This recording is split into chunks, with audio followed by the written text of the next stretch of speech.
when it comes to money, there's an entirely different way of approaching money that you wouldn't necessarily learn from the dominant kind of man in our society for which patriarchy has been created. And so today we're just gonna learn a new skill set. And this skill set can be used for men, women, people of all gender identities. It's actually a healing opportunity for our entire society because we're at a time in history where bringing more feminine energy into all realms of life is actually healing and rebalancing to everybody, because patriarchy does not just hurt women. Patriarchy hurts everyone.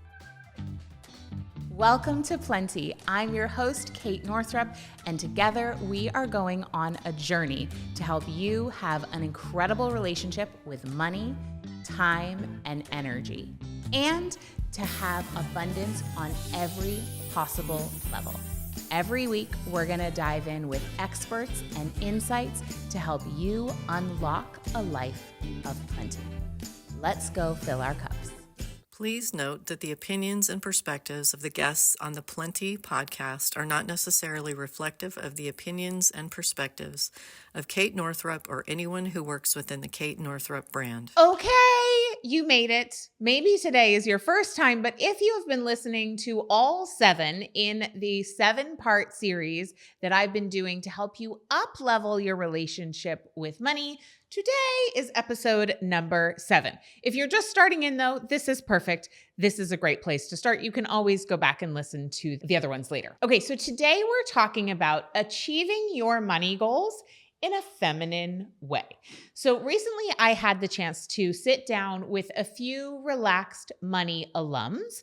And one of the things that they shared with me is that what they loved is learning a feminine approach to money in the program and in my free workshops. So today I wanted to blow out and really explore more deeply what this feminine approach to money is, because as women, we have to really understand that it is very, very recent history that we've been engaged in external economic pursuits. In the year 1975, my granny became a widow and she could not take out a loan in her own name without my uncle, who was her son, co-signing for her. That was 1975, which was like 30 seconds ago. Really, in the grand scheme of history. So understanding contextually that for women, it's recent that we're allowed to, that we've been given societal permission to engage in the economic and business worlds. And as a result of that, the vast majority of the lessons we've learned about money have come from men. And if you've read my book, Do Less, if you've been around for a little while, you know that one of the things I highlight is in the work world, the work and business world is designed for someone who is testosterone dominant and has a 24-hour hormonal cycle. Women have a 28-ish day cycle, give or take, and we're estrogen dominant. We have an entirely different lived experience of time, and therefore we need to work in different ways. So, number 1, I want to say this. The female body is designed to be receptive. You do not have to have a female body in order for this to apply to you. So I want to share with you something called egg wisdom. So I learned about egg wisdom from my mom. My mom's a gynecologist. We talked a lot about uteruses and vaginas and eggs and cervix and all of the ovaries, everything growing up, way more than your average family. And so one of the things I learned from her was this concept of egg wisdom. Now, this is our literal biology, but it's also a metaphor. And you do not have to have ovaries in order for this to apply, because this is how your body was made. No matter who you are, this is how you were made. So here's how it works. Once a month in her reproductive years, a woman releases an egg. She ovulates. And that egg sends out, it gets released from the ovary, and then it kind of sits there at the top of the fallopian tube. And that egg releases a hormonal signal. And that hormonal signal is strong enough to travel all, by the way, the egg is like really small. It's microscopic, but it's releasing this hormonal signal that is strong enough to travel all the way down the fallopian tube, down through the uterus, and down to the opening of the cervix, so that if a sperm is present at that time, it will know what direction to swim. And so that hormonal signal that the egg puts out is her signaling to the universe, hello, I am available for my desires. And so that's the first part of egg wisdom. Now, what's also cool about that hormonal signal is that the egg does not have to run around looking for the sperm.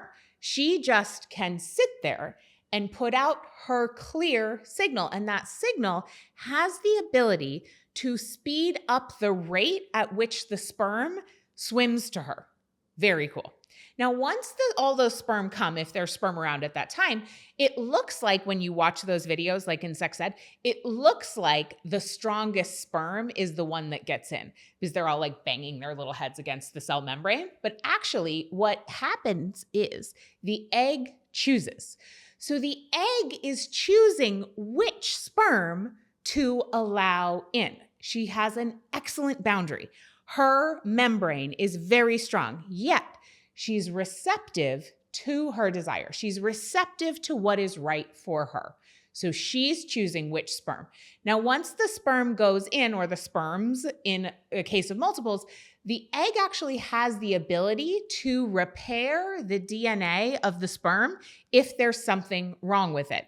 And my mom always referred to this as the feminine ability to egg something on. It's why when we look out at the dating pool, it seems as though all the good ones are taken, because actually what the data shows is that when a man is with a woman, he actually gets healthier, more good looking, and happier, because the feminine principle is able to make better and egg on and zhuzh that which it encounters. And so the egg has the ability to repair the DNA of the sperm, and she has enough nutrients to deliver all the nutrient needs to the egg and the sperm as they travel down the several-day journey from the fallopian tube all the way down to embed in the uterine lining, where then the uterine lining becomes the nutrient source. So the egg, she puts out a clear signal of her desire. She sits and she trusts. She chooses and allows in only that which is right for her. She has the ability to even improve upon her desire once it arrives, and she brings snacks. So she has all of that available to nourish and support her desire. Now, what's also important to know is that if that month there's not a sperm present and the egg doesn't get fertilized, it just passes on out through the menstrual cycle. So there's like not drama, right? So sometimes it's our time and sometimes it's not. And so it just passes through and is released. That is how every single human body began. That's where we all began. We began in the trust and the power of the feminine. So when we're going after our financial desires, it's important to ask ourselves, am I being the egg or am I being the sperm? Now, we live in a culture that teaches us to be a sperm, because we are taught you need to work hard, be linear in your directives, have a plan, do step 1, do step 2, do step 3, swim faster than all the rest of the sperm, go harder, and may the best man win. That's only one half of what works. There's an entire other half of what works, and we can learn how to be the egg and enhance our power to magnetize what we want towards us. Now, when we are being in our egg energy, when we're being in the feminine, it's very similar to being a cat. You know, when you come home, if you have a cat and a dog, when you come home, your dog is like all up in your business and wagging his tail and licking you and jumping, and he's like right there and very, very available. And that's super sweet and that's wonderful. However, the cat kind of might just like come around the corner and do a little wiggle and like maybe wind her way around your feet. And then she goes off and she sits and she just kind of sits there and is like, oh, Would you be interested in petting me maybe? I'm not sure if I want you to. And there's a magnetic quality of that energy, which is far more feminine. What I've experienced in business is that having some of that feminine energy of come hither is far more powerful at times, at appropriate times, than the golden retriever energy of like, I'm right up in your grill and I'm completely available for anything you want. It actually increases your value in the marketplace to know your true value and not be constantly up in the face of every single opportunity you have with kind of like desperate energy, right? So think about, am I being the egg? Am I being the sperm? Am I being the dog? Am I being the cat? When it comes to your financial goals, we really can trust in our design. If you are a woman, we are designed literally to be receivers. Our bodies, whether you decide to have kids or not, or whether that's on your path or not, your anatomy is designed such that you are a receiver. Literally, that's how we were designed. And so when we go about making our financial plans, going after our goals, I would invite you to practice being a receiver and seeing how often things come across your path that you are unconsciously repelling. How do we do this? Well, for example, when someone gives you a compliment, right? We've been taught, oh, you shouldn't brag, and that there's something wrong with celebrating ourselves. Well, that is just patriarchy trying to keep us and our power squashed. So instead, one of the ways we can practice receiving is simply when someone pays us a compliment to look them in the eye, take a deep breath, and just say thank you. One of my teachers, Regina Thomas Hauer, Mama Gina, would have us do a whole practice in her workshops where somebody else would give us compliment after compliment, and then we were supposed to look back and say, thank you, it's true. And I will just recommend, give it a go. Give it a go with someone safe. It really feels good. When someone says something that actually you know is true, so let's say they say, you look amazing in that dress. You can just say thank you, or you could be cheeky and say thank you, it's true, instead of doing the BS thing, which we do, which is like, oh, actually, I feel really fat today. Oh, I don't know. Do you think it's even that flattering? Like diminish, discount. We want to be in the energy of fully receiving what is offered to us. When someone offers to open the door, we look them in the eye and we say thank you. When I was on an airplane the other day with just my littlest girl, and this gentleman was like, hey, do you need help with your suitcase? And the truth is, I'm actually really strong. I can totally lift my suitcase up by myself. But I was like, yes, I don't necessarily need help, but I will take it. And I said, thank you so much. And it was so nice to have somebody extra helping me and my daughter board the plane, because I do not wear needing to do things on my own as a badge of honor. In fact, I know that my ability to have an impact on the world is strengthened by receiving all the support that is available to me. There's no extra amount that I'm going to be offering value by doing things myself. So those are just a couple of examples of how we can practice receiving.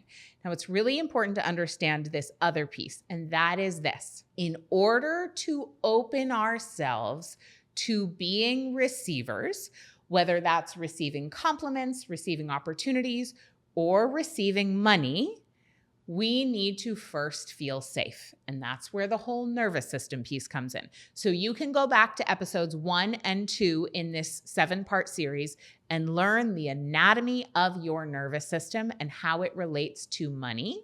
But I want to remind you this.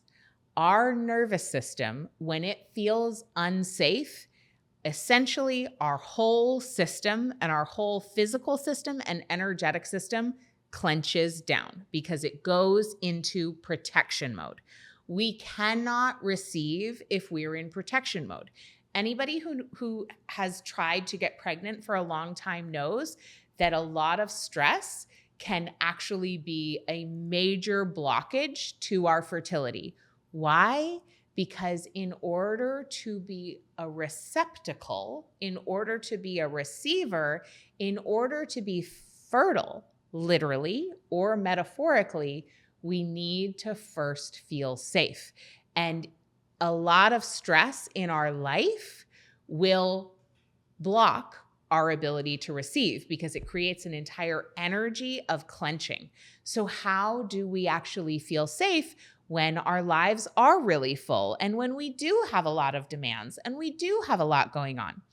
Well, we do practices that allow us to metabolize our stress and allow us to reset our nervous system thermostat.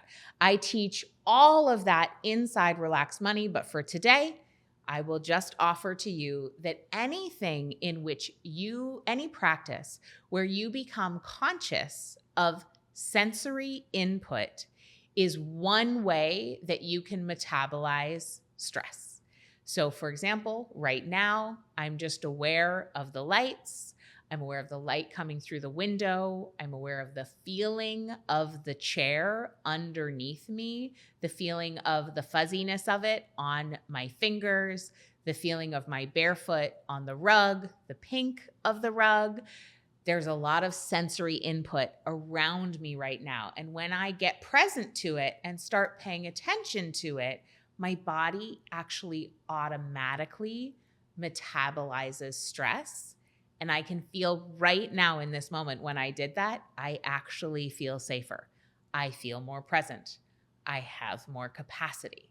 And that's what being a receiver is all about. And that is how we go about our financial goals in a feminine energy way. Now, when we can learn how to feel safe in our bodies, then we can feel pleasure, which widens the channel for receiving. So safety first, then capacity and pleasure expand. When we learn to feel safe in our bodies first, and we do that embodiment work, that somatic work, we also can tap into trust, surrender, and intuition in a way that we cannot if our threat bucket or our stress bucket is overflowing. So first, we signal safety. First, we metabolize the stresses from our current life and our past life through specific practices designed to do that. And then we can really lean back and know that we are being guided, that what is for us cannot pass by us, that whatever is being presented to us is for us, right? That it is happening for us, not to us. And our ability to be in our feminine, be in our magnetism, be in our receivership, and practice being safe to receive allows us to expand our capacity to let all of life's resources flow through us energetically and flow through us physically and flow through our lives financially. So that is what I have for you for achieving your goals in a feminine way when it comes to money. Number one, remember to be the egg. Number two, remember that you are designed to be a receiver and it takes practice. Number three, practice signaling safety, which then allows you to lean into trust, surrender, intuition, being guided, and opening up wider to be a channel for all the financial resources and all the other resources that want to flow through you and into your life. Thank you so much for listening. Go get them.